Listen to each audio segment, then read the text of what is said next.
জীবনের ডায়েরিটা এ আমার বড় পরাজয়।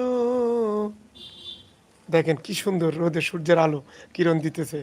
মাশাআল্লাহ, আল্লাহ তাআলার নিয়ামতের কোনো শেষ নেই।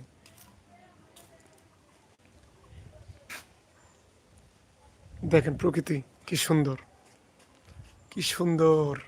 দেখেন কি সুন্দর গাছের বাতাসে ফাল্গুনের ভাব চলে আসবে। দেখেন কি সুন্দর পরিবেশ, কত সুন্দর। দেখেন আমার বাড়ির কত সুন্দর করে রেখেছে গাছের পাতাগুলো, আল্লাহর প্রকৃতির দান। মাশাল্লাহ মাশাল্লাহ। দেখেন রোদের সূর্যের কিরণ। মাশাল্লাহ মাশাল্লাহ। যদি আপনাদের ভালো লেগে থাকে তাহলে বেশি বেশি লাইক কমেন্ট শেয়ার করে দেবেন, সবাইকে দেখার সুযোগ করে দেবেন। দেখেন আমার বাড়ির প্রকৃতি। মাশাল্লাহ মাশাল্লাহ, আলহামদুলিল্লাহ। দেখেন দেখেন কি সুন্দর সূর্যের আলো কিরণ দিতেছে।